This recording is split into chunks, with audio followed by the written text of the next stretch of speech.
à tous et bienvenue dans notre émission spéciale Un jour, une femme, un projet. Je suis Lynn Hini et tout au long des 5 derniers mois, j'ai eu le plaisir d'accueillir dans cette émission des femmes libanaises porteuses d'un projet économique, social, culturel ou politique dont l'impact s'est fait ressentir au Liban.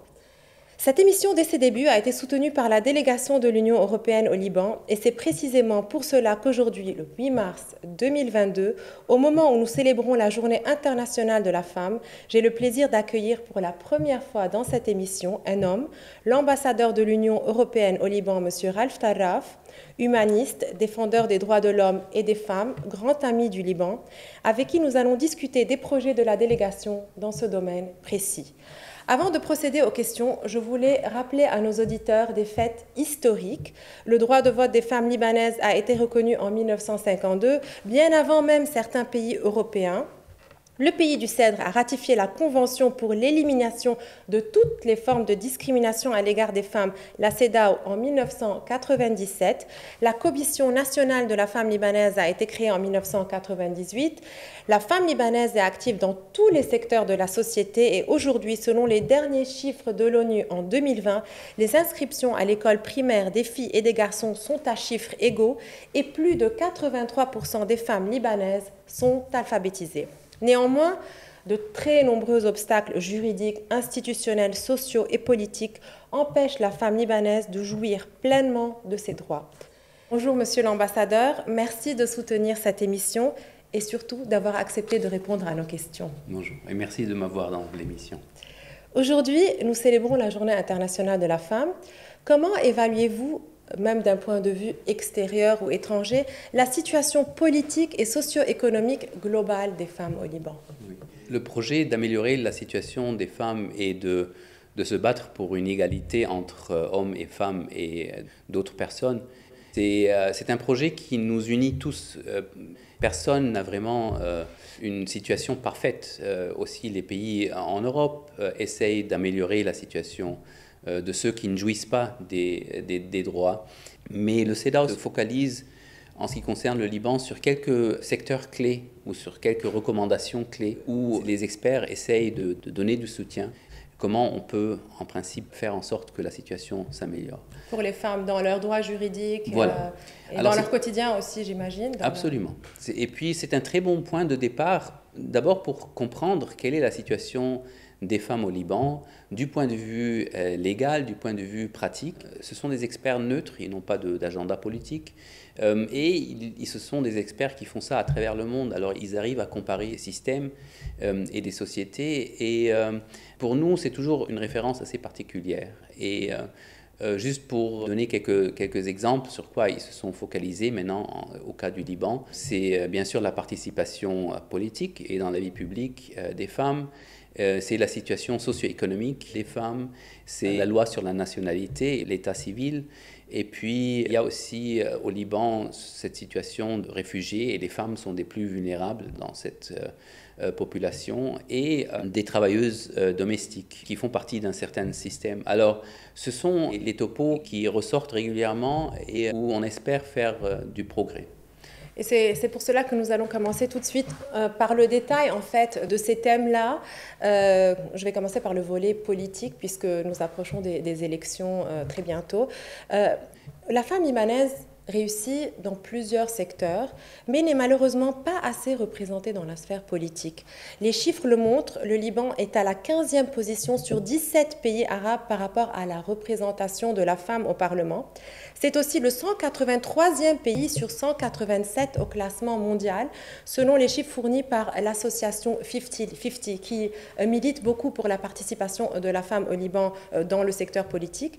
Aujourd'hui, que fait l'Union européenne pour soutenir une plus grande participation de la femme libanaise dans le secteur politique?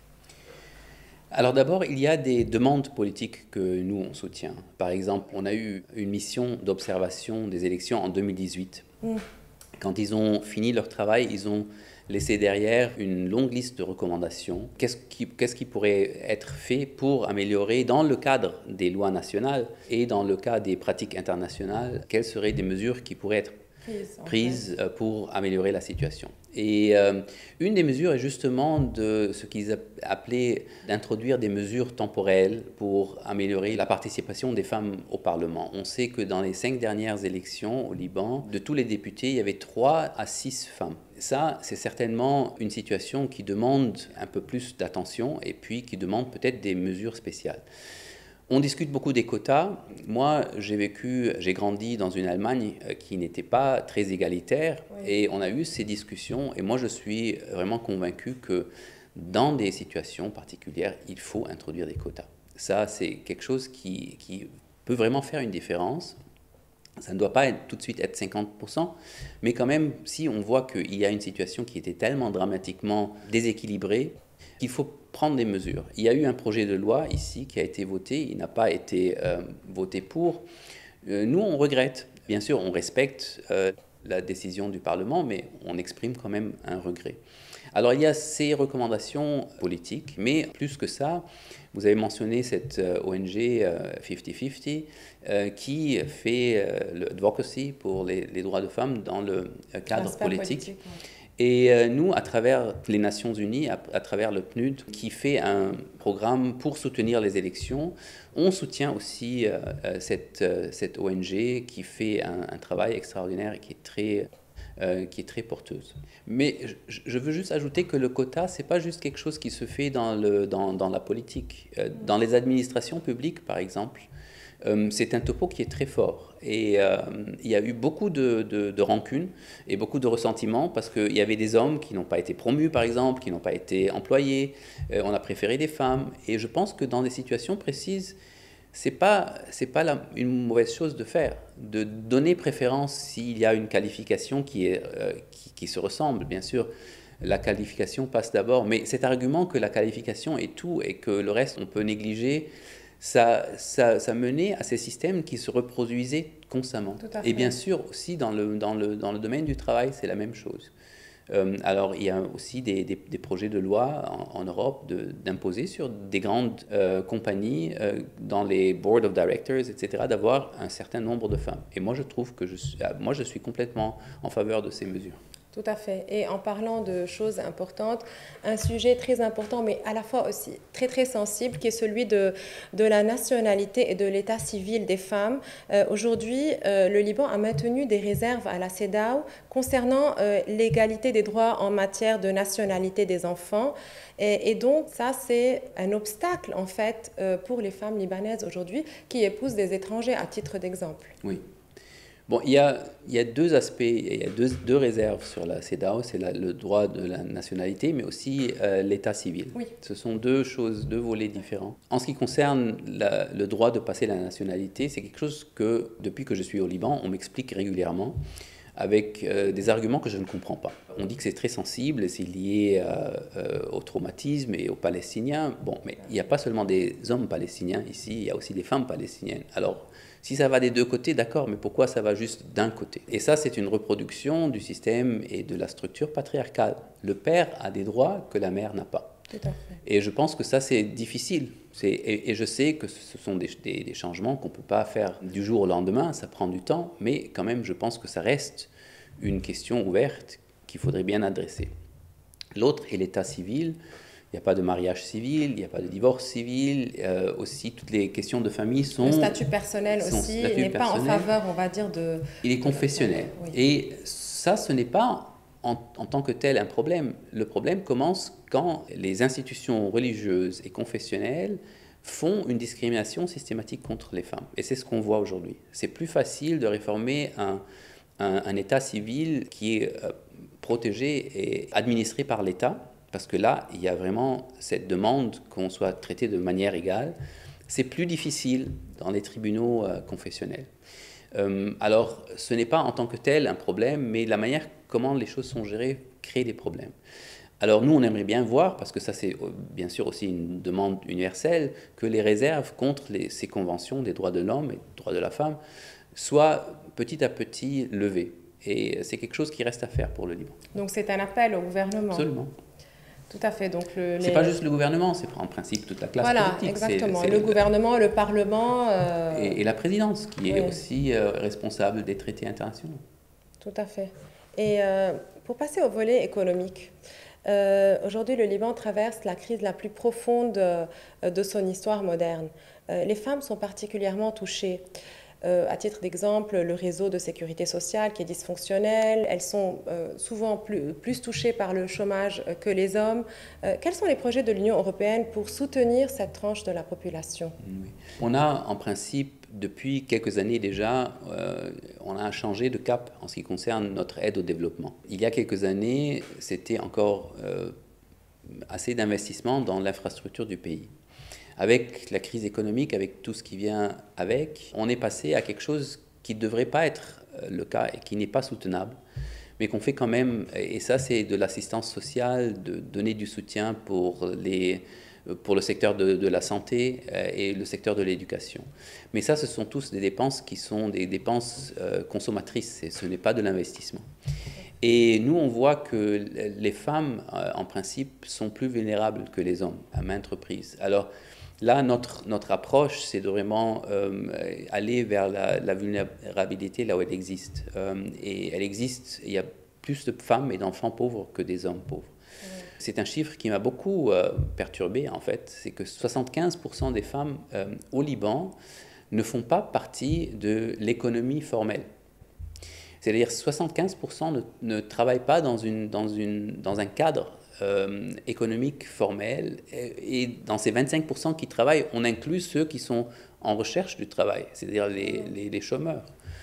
Et ça, c'est un chiffre qui est extraordinaire, c'est-à-dire 75% qui ne font pas partie de l'économie.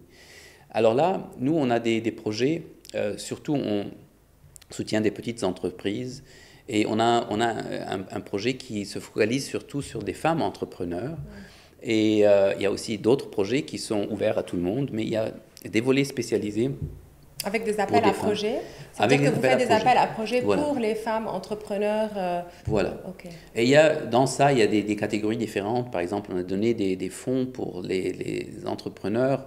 On dit entrepreneuse en français? En fait, il y a un débat autour de... Entrepreneur. Vous pouvez dire femme. Moi, je dis femme entrepreneur, mais bon, je ne sais pas. J'ai vu qu'il y avait plusieurs mots qui se disaient. Il faudra que je vérifie l'Académie française. Alors, les femmes entrepreneurs, il y a ceux qui ont été affectés par l'explosion. Oui, vous avez soutenu. Il y avait un fonds de soutien. Il y a un volet dans ça. Il y a un autre volet qui donne de l'assistance technique et puis qui aide pour le marketing des produits, l'accès au marché qui est très important.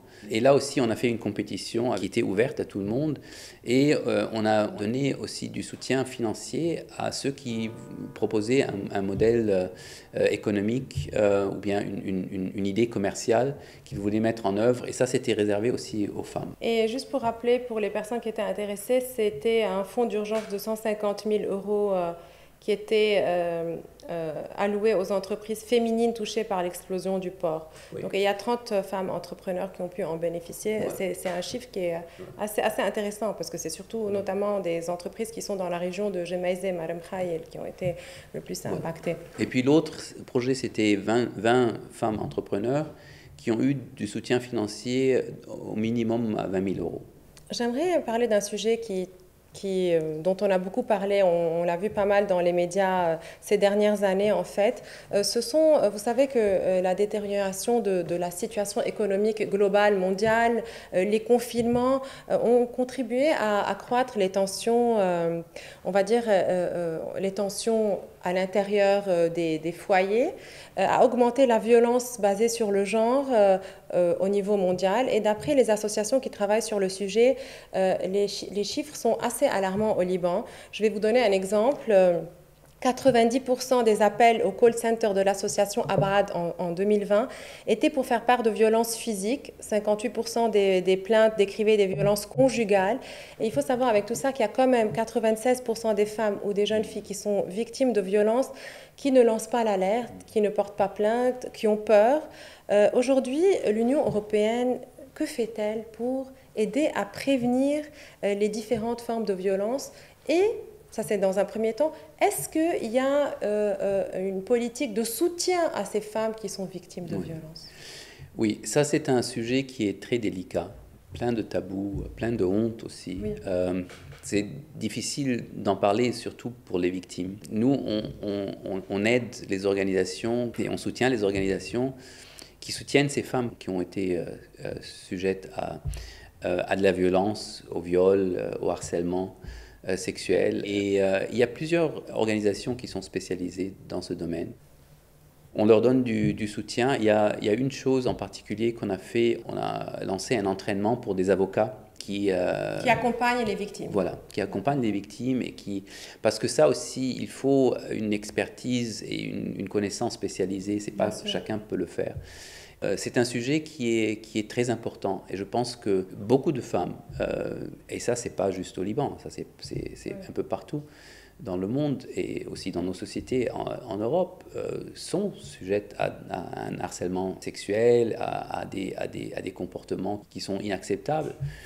Et là, vraiment, ce qui est important, c'est d'en parler, d'encourager ceux qui sont victimes, de ne pas se renfermer sur elles-mêmes, mais vraiment essayer, aussi dur que ce soit, de penser à d'autres qui pourraient être les victimes aussi de ces comportements, pour en fait essayer de commencer à transformer la manière qu'a une société de traiter de ces topos. En fait, il faut criminaliser voilà. ces faits, en fait. Donc, ça fait une grosse différence. Et ça, je pense que c'est important que tout le monde fait sa part. Ce n'est pas juste les ONG qui sont spécialisés ou les avocats qui sont spécialisés. Moi, je pense que aussi les dirigeants politiques doivent s'occuper de ce topo. Et nous sommes très reconnaissants que le Liban a passé une loi contre le harcèlement sexuel.